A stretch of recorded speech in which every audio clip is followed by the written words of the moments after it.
My dear friends, welcome to the prep general IAS. आज का the Hindu highly relevant है। Sydney terror attack awareness के लिए important है, बट एग्जाम के लिए न्यू प्रपोज्ड बिल विकसित भारत शिक्षा अधिष्ठान 2025 हायर एजुकेशन में रिफॉर्म के लिए। इसमें हम देखेंगे कि करेंटली इंडिया का हायर एजुकेशन में कौन कौन से चैलेंजेस एंड प्रॉब्लम्स हैं एंड उसका सॉल्यूशन क्या है। यूपीएससी मेंस में इससे रिलेटेड क्वेश्चन आ चुका है।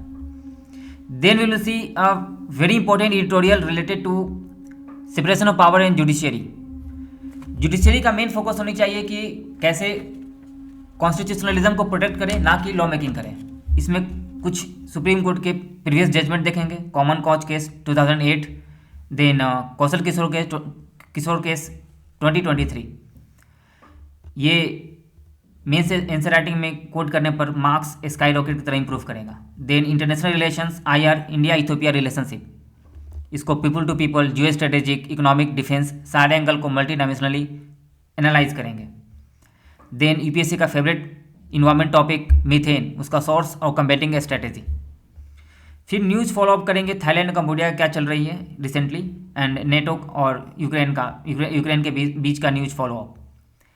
Then squash World Cup and India का हायर एजुकेशन में क्वालिटी रिसर्च में जो पुअर क्वालिटी ऑफ रिसर्च है उसका रीजन क्या है, उसको हायर एजुकेशन रिफॉर्म से लिंक कर देंगे। वेरी इंपॉर्टेंट आर्टिकल है। देन आईवेक्स क्या है और लूनर रेट क्या है, इसका पीडीएफ टेलीग्राम पर मिलेगा और उसका लिंक, टेलीग्राम का लिंक चैनल डिस्क्रिप्शन बॉक्स में है। Now starting with the new proposed bill विकसित भारत शिक्षा अधिष्ठान 2025। यह बिल एक अम्ब्रेला की तरह लाया गया है कि केवल एक इंस्टीट्यूशन होगा हायर एजुकेशन को रेगुलेटरी, एक अम्ब्रेला की तरह रेगुलेटरी इंस्टीट्यूशन केवल एक होगा। इसी तरीका का रिकमेंडेशन दिया गया था नेशनल एजुकेशन पॉलिसी 2020 की, एक हायर एजुकेशन रेगुलेटरी बॉडी हो।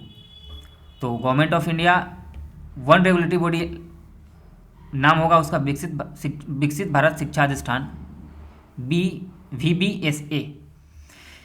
इसका मेन काम होगा कि जो भी पहले यूजीसी, AICTC और NCT जो भी पहले काम करती थी वो सारा फंक्शन संज्यूम हो जाएगा इसके पास। और इसके अंदर 3 बॉडीज़ होंगे।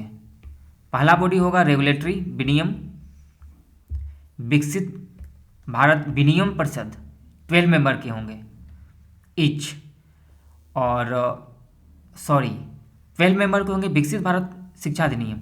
और जो ईच बॉडीज़ होंगे इसके अंडर वो 14 मेंबर के होंगे, 14 मेंबर ईच। विकसित भारत विनियम परिषद जो कि रेगुलेटरी इसका काम होगा रेगुलेशन करना हायर एजुकेशन यूनिवर्सिटी, जैसे यूनिवर्सिटीज़ हो गया, कॉलेजेस होंगे। विकसित भारत गुणवत्ता परिषद, गुणवत्ता एक्रेडिएशन देना और कॉलेजेस को मान्यता देना।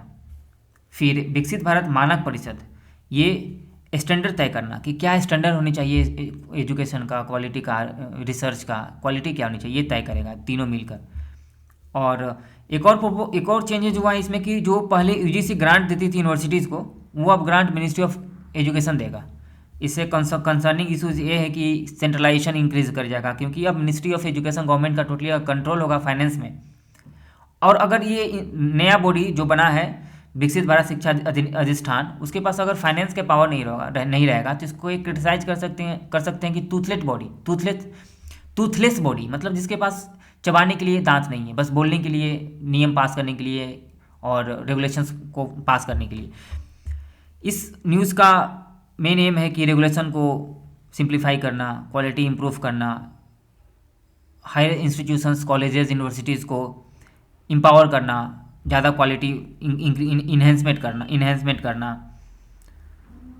और जो चैलेंजेस है, कुछ 4 से 5 चैलेंजेस हायर एजुकेशन में नोट डाउन कर लेते हैं क्या क्या चैलेंजेस है। पहला, vacancy 35% professor and 46% assistant professor की जो पोस्ट है इंडियन कॉलेजेस एंड यूनिवर्सिटीज़ में, वो वैकेंट है।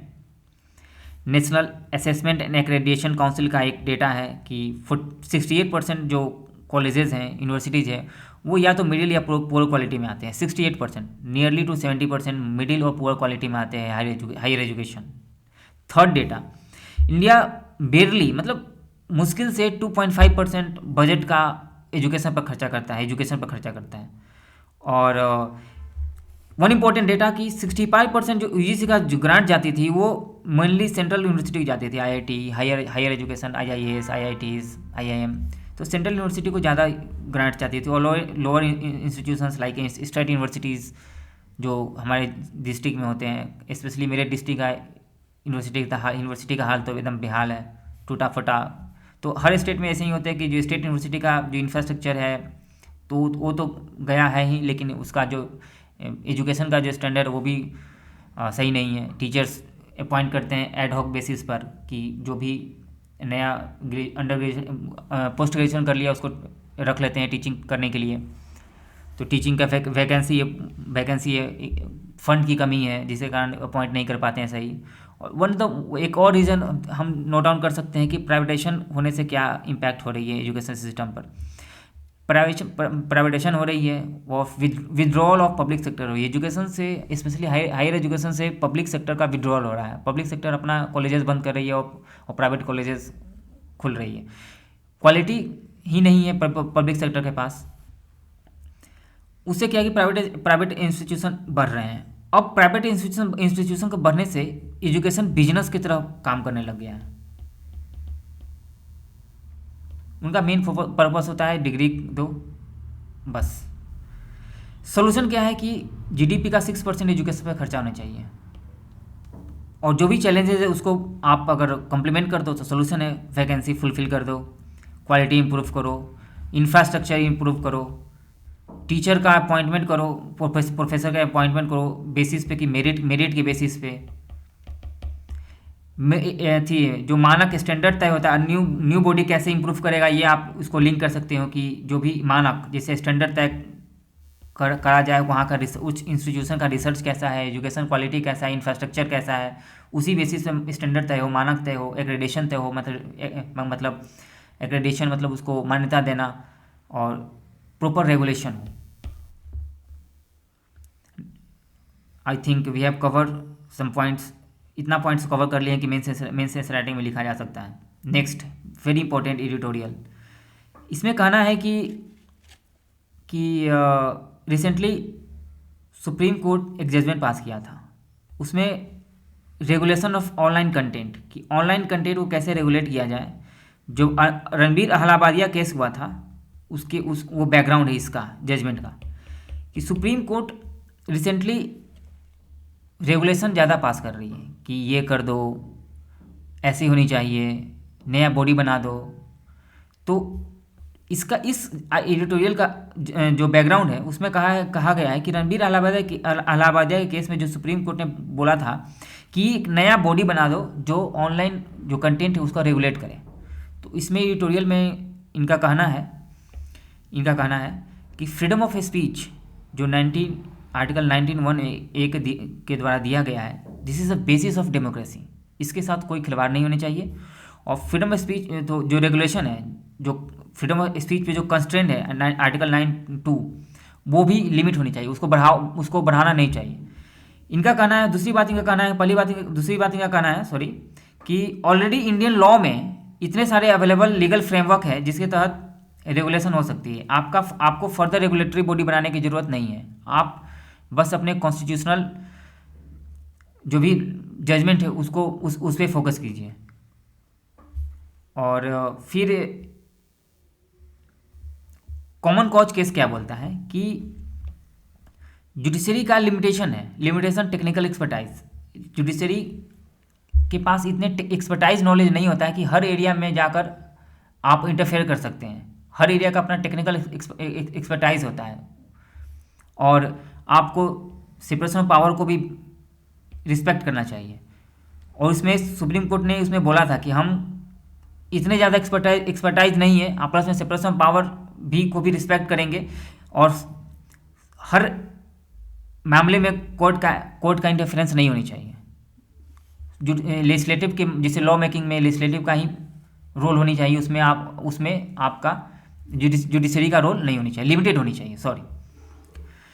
और कौशल किशोर केस में भी जजमेंट, कौशल किशोर केस का क्या कहना था कि जो भी रिस्ट्रिक्शन है 19(2) में, वो रिस्ट्रिक्शन को और ज़्यादा इंक्रीज मत करो। जो रिस्ट्रिक्शन है, कौन कौन रिस्ट्रिक्शन है कि खामोश वाला जो नहीं बोलना है, सोवरेनिटी के अगेंस्ट नहीं बोलना है, सिक्योरिटी ऑफ द स्टेट के अगेंस्ट के लिए नहीं बोलना है, पब्लिक ऑर्डर और डिफेमेशन, ये चार आर्टिकल 9(2) में कांस्टेंट है, खामोश नहीं बोलना है। अदरवाइज बोलने का अधिकार आर्टिकल 19(1) बोलने का अधिकार है और खामोश रहने का, ये चार केसेस में खामोश रहने का अधिकार है। तो कौशल किशोर केस में कहा गया है कि ये जो चार है इससे इंक्रीज नहीं होनी चाहिए, बस इससे इतना ही होनी चाहिए, एडिशनल नहीं बढ़ना चाहिए रिस्ट्रिक्शन फ्रीडम ऑफ स्पीच पे। तो ये कोट कर सकते हैं, फ्रीडम ऑफ स्पीच पे जो रिस्ट्रिक्शन है वो बस लिमिटेड रिस्ट्रिक्शन है, रेगुलेशन होनी चाहिए, और रेगुलेशन होने के लिए लॉ ऑलरेडी अवेलेबल है। इस लॉ का प्रॉपर इम्प्लीमेंटेशन होनी चाहिए। ब्लैंकेट और किसी भी घटनाओं ब्लैंकेट प्रोविज़न पे भी आदर्श कोऑपरेटिव हाउसिंग सोसाइटी जो जजमेंट था 2018 में, जिसे मूवी पे बैन कर देना, किसी बुक को बैन करना, तो उसमें जजमेंट था कि किसी भी बुक्स को, मूवी को ब्लैंकेट बैन नहीं करना चाहिए, उसको रेगुलेट करो, बैन नहीं। बैन के अगेंस्ट था। जैसे देन एक बहुत अच्छा आप कंक्लूजन के लिए इसको ऐड कर सकते हैं मेंस राइटिंग में कि कॉन्स्टिट्यूएंट असेंबली में पंडित ठाकुर दास भार्गव का कहना था जुडिशियली ओवर रीच से बच, जब भी क्वेश्चन है जुडिशियल ओवर रीच पर, जुडिशियल ओवर रीच, तो इसको यूज कर सकते हैं कि supreme court should ultimately be arbiter, should not be final say in situation of challenge, should be the final say in situation of challenging. Supreme court का main काम होना चाहिए कि arbiter and restriction of freedom से मतलब को protect करें, freedom को प्रोटेक्ट करें, जो कॉन्स्टिट्यूशन है उसको इंटरप्रेट करें, और जो लॉज है, कौन कौन से लॉ कॉन्स्टिट्यूशन के अगेंस्ट है, वो देखने की काम करें। मेन काम ये होनी चाहिए सुप्रीम कोर्ट का। देन इस आर्टिकल में बोला गया है कि जो ड्रैकोनियन कंट्रीज़ हैं उनका काम होता है सर्वेलेंस करना, प्री सेंसरशिप करना, जिसे चाइना, रसिया, वो ऑनलाइन वर्ल्ड में, डिजिटल वर्ल्ड को इतना ज़्यादा रेगुलेट करते हैं कि जैसे सर्वेलेंस, प्री सेंसरशिप, बहुत ज़्यादा फ्रीडम ऑफ स्पीच वहाँ लिमिटेड है। वहीं पे यूरोपियन कंट्रीज़ रेगुलेट करते हैं बाय द लॉ अच्छा होता है, प्रॉपरली इम्प्लीमेंटेशन ऑफ लॉ के थ्रू इसे फ्रीडम ऑफ स्पीच को रेगुलेट करते हैं, जहाँ पर बैलेंस बना रहे, फ्रीडम ऑफ स्पीच भी बना रहे और डिसेंसी भी बना रहे कंटेंट का, सोसाइटी में इनडिसेंसी भी ना फैले, इडिसेंसी। देन नेक्स्ट आर्टिकल एडिटोरियल है इंडिया इथियोपिया इंटरनेशनल रिलेशन। इनका कहना है कि इथियोपिया, पहले लोकेशन देखते हैं इथियोपिया का। इथियोपिया इज ए लैंडलॉक्ड, इसका मेन एक लेक टाना, इंपॉर्टेंट लेक याद रखना है, वेरी इंपॉर्टेंट है, क्योंकि इसी पे यहाँ पे एक डैम बना है, अभी तक सबसे हाईएस्ट डैम वर्ल्ड का, करेंटली न्यूज़ में आया था 2 महीना पहले, very important dam blue Nile river पर बना था। तो लेक टाना का इसका सोर्स है, ब्लू नाइल रिवर का, ये इंपॉर्टेंट याद रखना है। लैंडलॉक्ड है, Eritrea one side, then Djibouti and Somalia, then Kenya, South Sudan and Sudan, these are the location. Red Sea, Gulf of Aden, Bab el Mandeb. Now Ethiopia can be the gateway of Horn of Africa, इसे Horn of Africa बोलते हैं सारे countries को, Horn of Africa. तो Horn of Africa का gateway हो सकता है इथियोपिया हमारे लिए, पहला point. Headquarter of African Union भी है, तो अफ्रीका के लिए भी गेटवे हो सकता है। Then potential renewable energy power house, बोले थे कि रिन्यूएबल एनर्जी का पावर हाउस का लिए बहुत ज़्यादा पोटेंशियल हो सकता है यहाँ पे। इकोनॉमिक के लिए इम्पोर्टेंट है कि large domestic market, economically very important. Already India का 4 बिलियन प्राइवेट इन्वेस्टमेंट इथियोपिया में हो चुका है। Then defence and security, India and Ethiopia independence के बाद से ही डिफेंस और सिक्योरिटीज़ में कोऑपरेट कर रहे हैं, और इंडिया का भी मिशन भी है कि अपना डिफेंस एक्सपोर्ट ज़्यादा से ज़्यादा इंक्रीज करें, तो इसमें इथियोपिया हैंडी यूज आ सकता है। education to and people to people. Ethiopia sends one of the highest number of African students to India, तो people to people contact already improved है. एंड इथोपिया रिसेंटली ब्रिक्स का membership acquire किया है.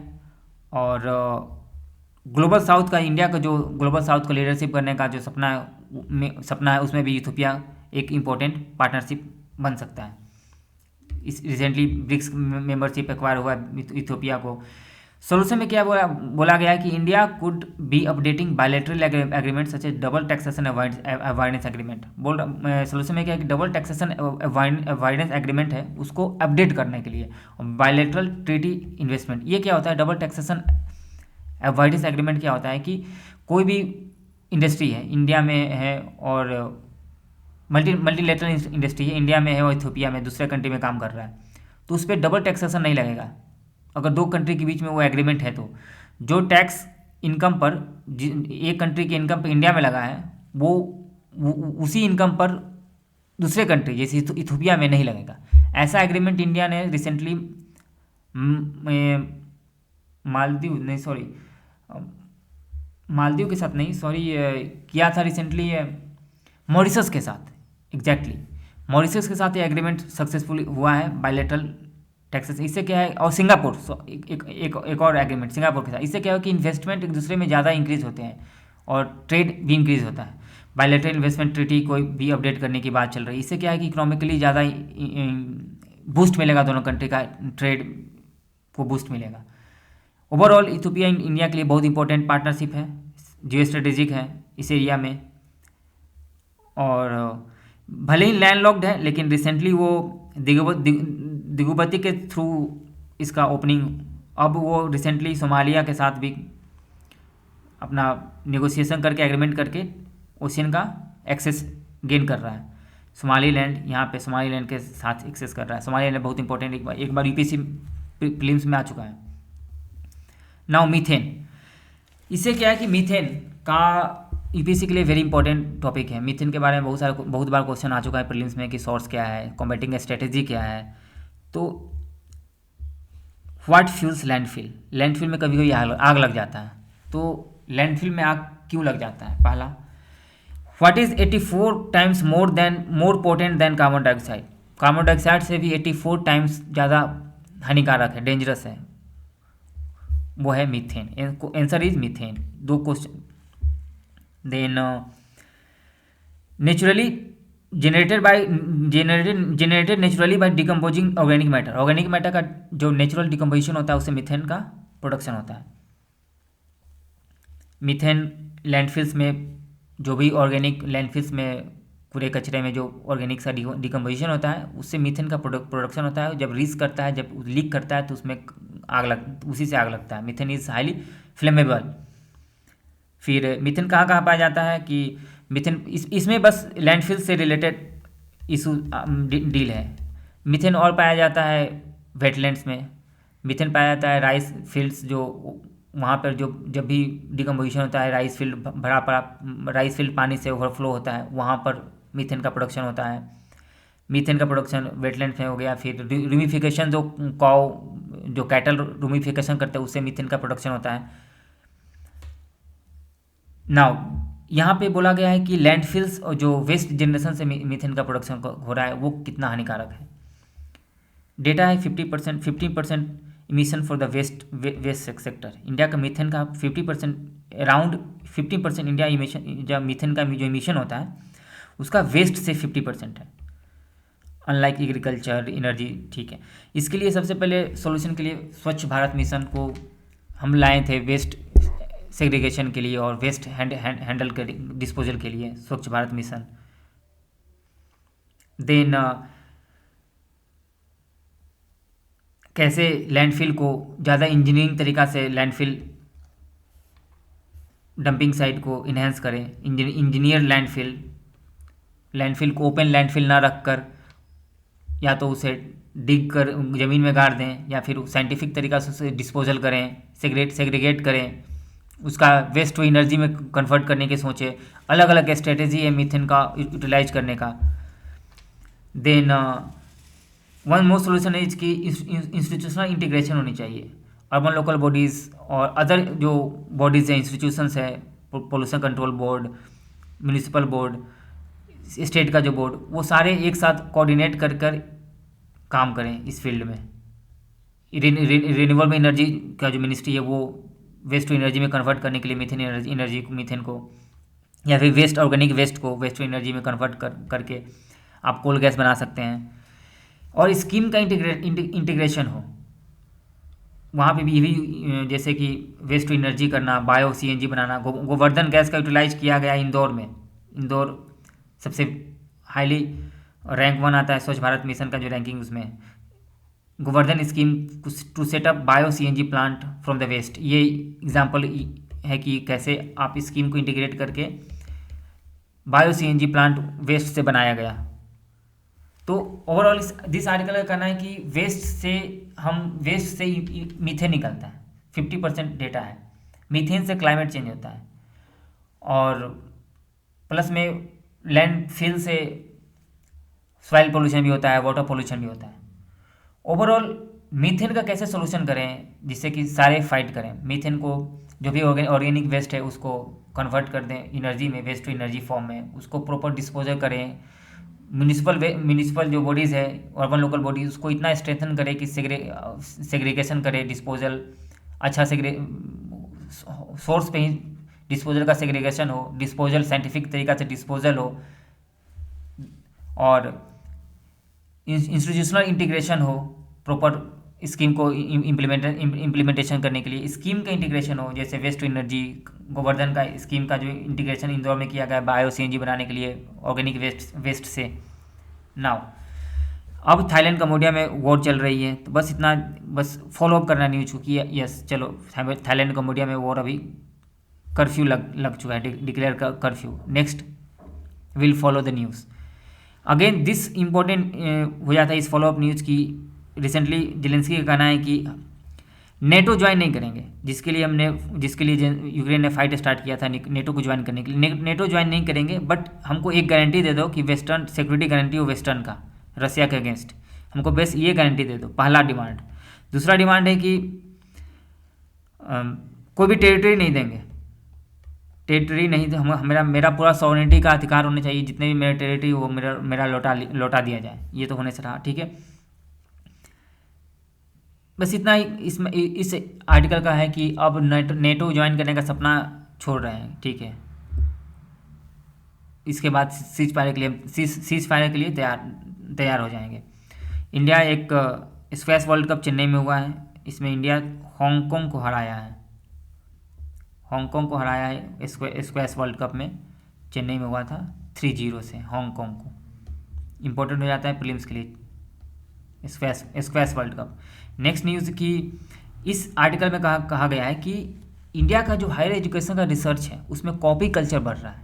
Copy करके research को publish कर देना, दूसरे जो इंडिया में रिसर्च क्या करते हैं कि अमेरिका में जो उसी टॉपिक पे रिसर्च किया होता है ना, तो उसी को इंडिया में रिसर्चर जो पीएचडी कर रहे होते हैं उसको कॉपी करके नया दिखा देते हैं। फिर रिसेंटली चैट जीटीपी का यूज़ हो रही है, चैट जीटीपी का यूज करके रिसर्च पब्लिश किया जा रहा है, कॉपिंग कल्चर, ठीक है। फिर उसके कारण कॉपी कल्चर के कारण एक और चीज़ क्या हो रही है, प्रॉब्लम क्या हो रहा है कि विथड्रॉवल जो इंडिया का पब्लिकेशन ऑफ रिट्रैक्शन मतलब कि सॉरी बोल के निकल जाना, विथड्रॉवल एआई का यूज करके डेटा गलत हो जा रहा है, स्टेटमेंट गलत हो जा रहा है रिसर्च में। तो बाद में पता चल रहा है कि आपका तो रिसर्चिंग गलत था, तो भी सॉरी बोल के निकल जाना, सॉरी गलत हो गया। तो रिट्रैक्शन करने में इंडिया का रैंकिंग 3rd है। इंडिया रैंक 3rd इन रिट्रैक्शन, सॉरी बोलने में, विथड्रॉल करने में, अपने रिसर्च को वापस लेने में कि मेरा हमसे गलती हो गया। इसमें वेरी इंपॉर्टेंट एक बॉडी का कॉन्स्टिट्यूशन करने के लिए बोला जा रहा है कि जो कि इंडिया गवर्नमेंट ऑफ इंडिया को सोचना चाहिए कि रिसर्च इंटीग्रिटी ऑफिस का एक क्रिएशन हो। इसी के बॉडी के अंडर ही एक, अगर रिसर्च को इम्प्रूव करना है तो इस बॉडी जो हम लोग पढ़े थे रिसेंटली कि विकसित भारत शिक्षा अधिष्ठान, इसमें एक 4th बॉडी हो। 4th बॉडी कौन हो? ये रिसर्च इंटीग्रिटी ऑफिस का। उसका मेन काम हो कि रिसर्च का क्वालिटी कैसा है, कॉपी तो नहीं किया गया है और किस इंस्टीट्यूशन का रिसर्च क्या है, उसी की बेसिस पे मानक स्टैंडर्ड बॉडी उसको हायर रेटिंग दे,